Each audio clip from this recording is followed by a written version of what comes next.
again. Wanted to do something a little bit different today. This is just, I've picked up on some questions that come up a few times.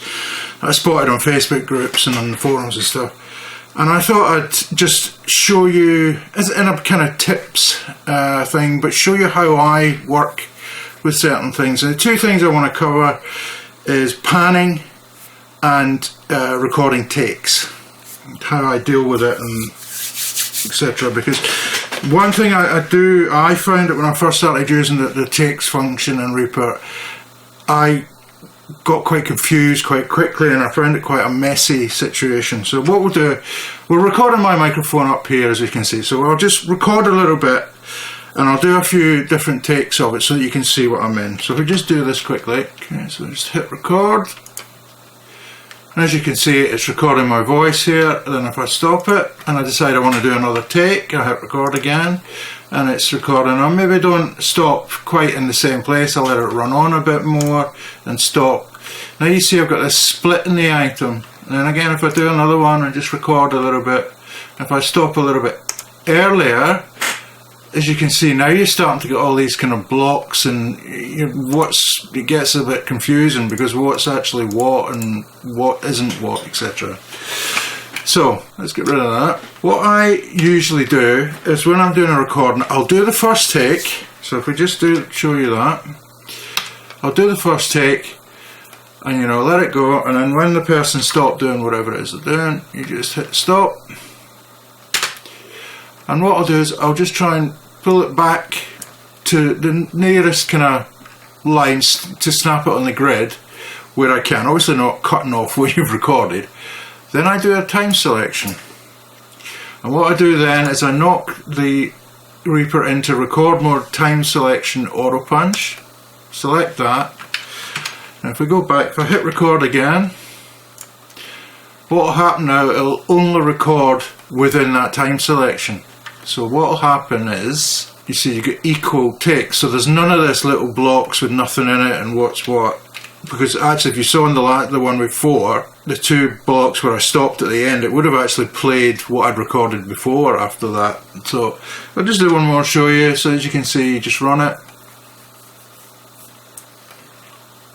And when it gets to the end there, it just stops recording. So you end up with neat takes that you can go from between. It's much easier that way.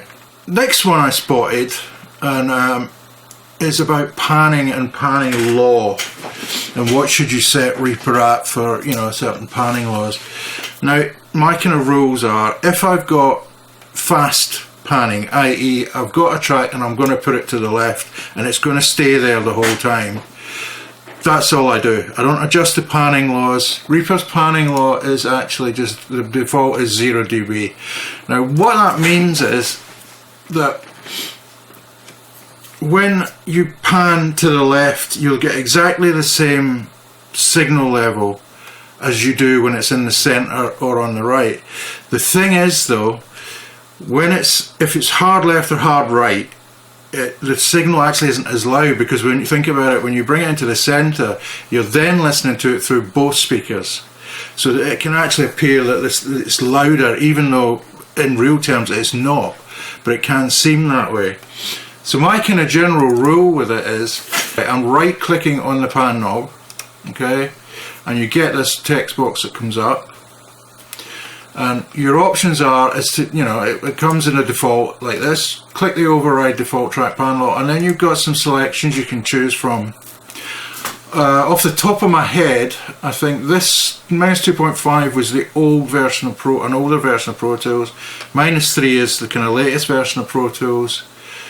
I can't remember if it's 4.5 or 6 is an SSL desk. What I tend to do is, as I said, if it's a fast panning, if I'm just leaving it and I'm not going to adjust it, it's going to stay panned to the left or the right or whatever, I just leave it at the default, set it to where I want it, and then adjust the volume of the track to mix in, and I don't even think about it. Now, if you're going to do something like this and do some panning effects, what can happen is, as it's going from right to left, when it comes across the center, the signal can actually appear as though it gets louder, which can cause some problems.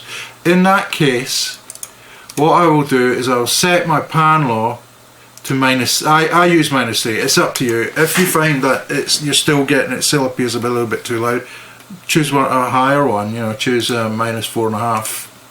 It's up to you. So that's kind of my general rule with that, and then you know you get an even signal when you're doing some panning effects. So yeah, just a couple of quick little tips there, guys. Hope it's useful, and we'll be back with more soon. I did actually, in my community tab, I posted up a question.